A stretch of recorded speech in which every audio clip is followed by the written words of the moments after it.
नमस्कार दोस्तों, एक बार फिर से आपका स्वागत है हमारे चैनल जेबी डिवोशनल पे।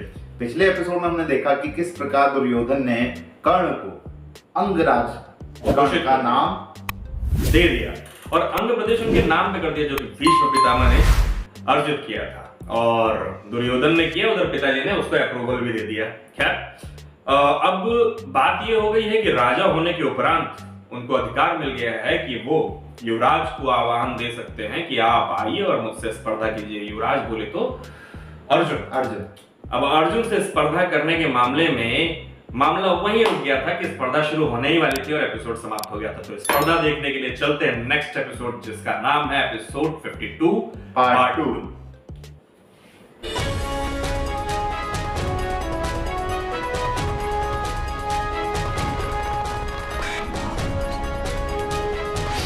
यही वीएफएक्स तो मजा देते हैं भाई।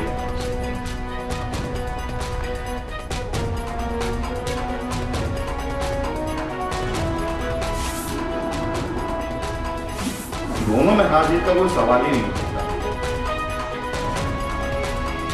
इस युद्ध का अंत कैसे होगा वही देखना है।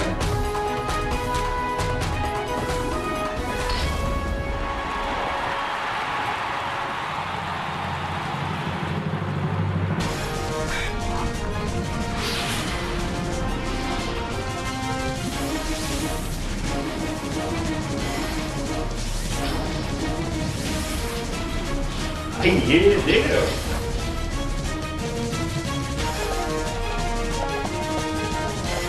क्या ही दिव्य युद्ध चल रहा है भाई।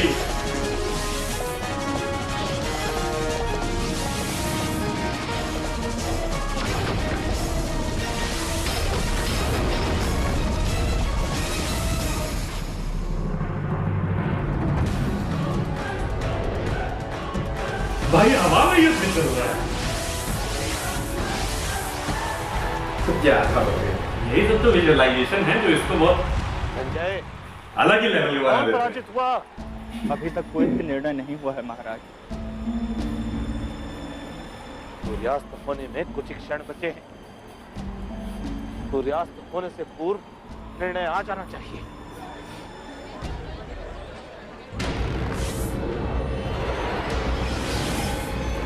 ये क्या काला सा गया भाई? काली शक्ति।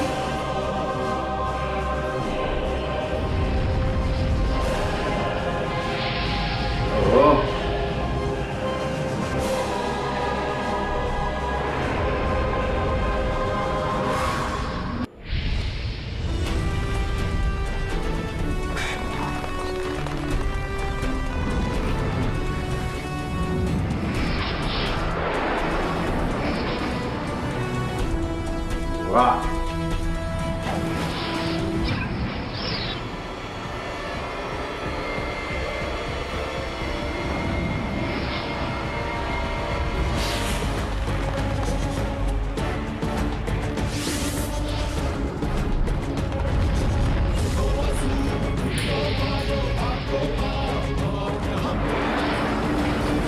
इसी सीन में तो कुंती को भी शायद ऐसा लगता है कि मेरा पुत्र।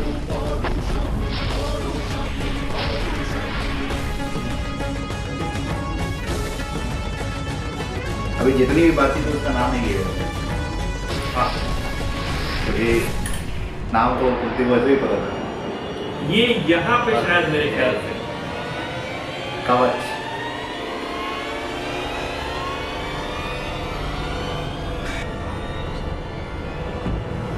चल ये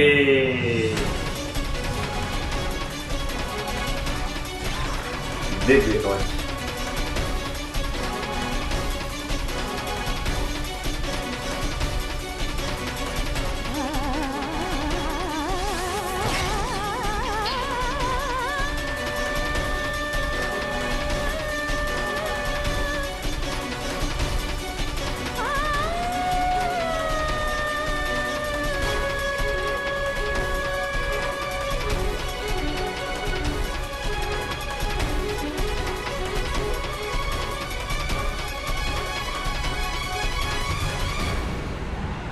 मंत्र की शक्ति अधूरी नहीं जाती।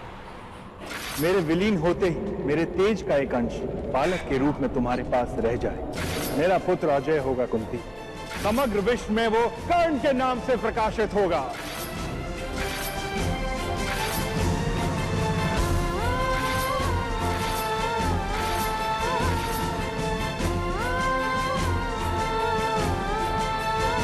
राजकुमारी, कुमारी, ये तो वो क्या हुआ कुंती?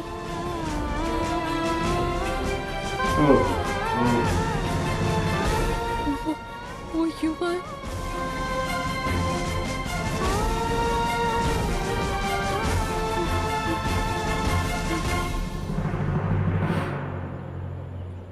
राजकुमारी, राजकुमारी कुंती, कुंती मां मूर्छित हो गई। राजकुमारी, राजकुमारी,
स्पर्धा समाप्त हो गई है अंगराज। इसलिए उन्होंने उठाया नहीं, सूर्य ये अस्त पकड़ हो के गया होगी। है। लगता है सूर्यदेव की आप पर कृपा है, इसलिए आपका सम्मान रख लिया सूर्य देवता ने। क्या अंधकार ही तुम्हारी विद्या की मर्यादा है राजकुमार? नहीं, विजय के लिए मैं अधर्म नहीं करता। अपनी श्रेष्ठता सिद्ध करने के लिए जो धर्म भूल जाए वो विद्या नहीं, अहंकार है। अहंकार है, सही पर है। निराश ना होइए अंगराज, अब आप राजा हैं, युद्ध के प्रसंग भी उपस्थित होते ही रहेंगे। एग्री।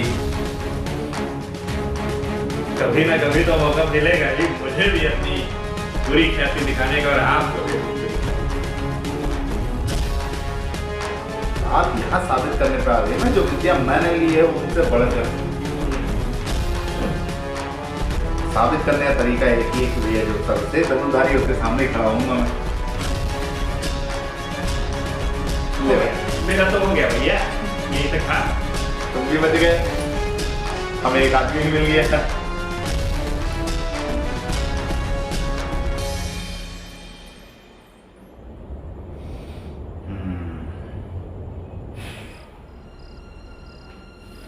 कुंती माता,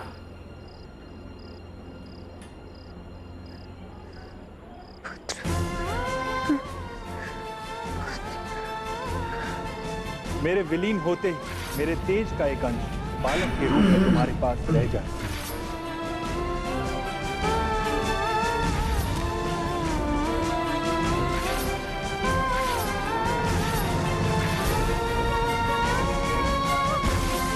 ये क्या ही नियति थी यार।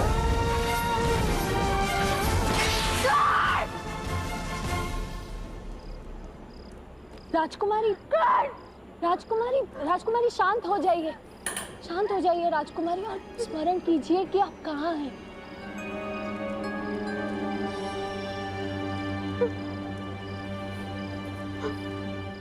पूरी विद्या सीख के उनका अपने भाई के लिए भी खड़ा होना, नियति अलग ही है यार।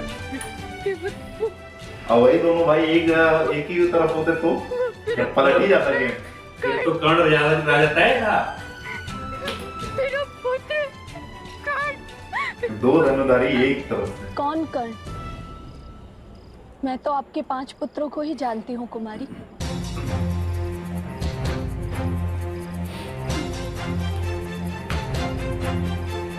ये क्या कह रही हो तुम? यथार्थ कह रही हूँ कुमारी। जगत भी आपके 5 पुत्रों को ही जानता है, जो कुरु सम्राट पांडु के पुत्र हैं, और आपका कोई पुत्र नहीं। ये क्या प्रलाप कर रही हो? वो मेरा पुत्र है।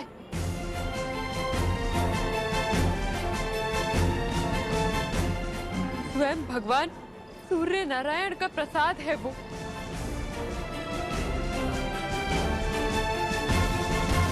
राजकुमारी,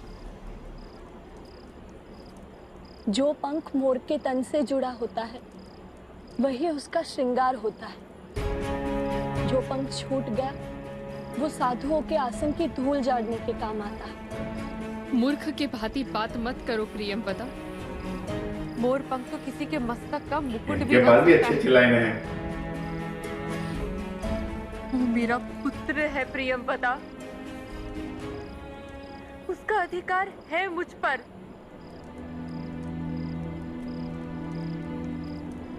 इतने वर्षों बाद वो मेरे सामने आया है। अपनी ममता पाने के लिए, स्नेह प्राप्त करने के लिए,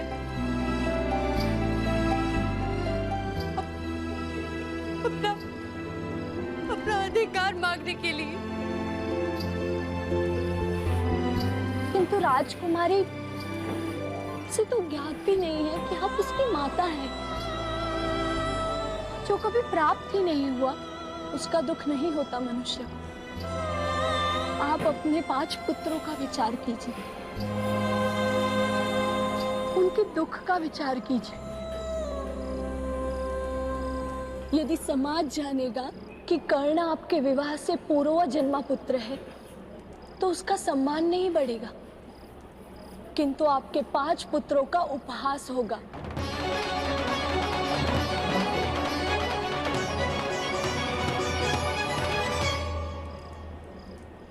बात करते हैं इस सीरियल महाभारत की, तो जहां तक इसमें संवैधानिक चेतावनी हमें शुरुआत में दिखाई जाती है कि कुछ इसमें अगर काल्पनिक चित्रण है तो वो केवल मनोरंजन के लिए दे रखे हैं।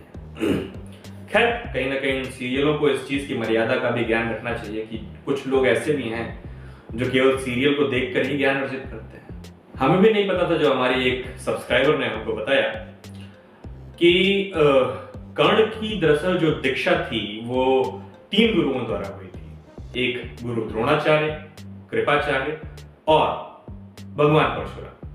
दरअसल द्रोणाचार्य ने इनको मना किया था कि आपको मैं ब्रह्मास्त्र नहीं दे सकता इनकी फाइनल शिक्षा के दौरान, क्योंकि इन्होंने मांगा था ब्रह्मास्त्र अर्जुन को परास्त करने के लिए। और द्रोणाचार्य ने क्लियर नोटिफिकेशन दे दिया कि ब्रह्मास्त्र किसी पर विजय या किसी को परास्त करने के लिए नहीं है, ये आपके पर्सनल रिवेंज के लिए ये खिलौने नहीं है, ये संसार या लोक कल्याण के लिए हैं, तो मैं आपको ये नहीं दे सकता। तो फिर ये गए और इन्होंने क्या नाम है, भगवान परशुराम से वो दीक्षा अर्जित की, झूठ बोल करके।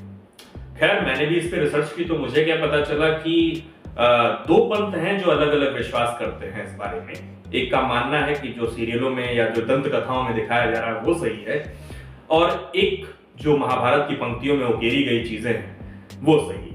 खैर, बात करते हैं अब यहाँ पे इस सीरियल की। तो हम इस सीरियल को देख रहे हैं और इस सीरियल में जो कुछ भी हमें दिखाया जा रहा है वो बस मनोरंजन का एक साधन समझ करके आपके साथ हम एंजॉय कर रहे हैं।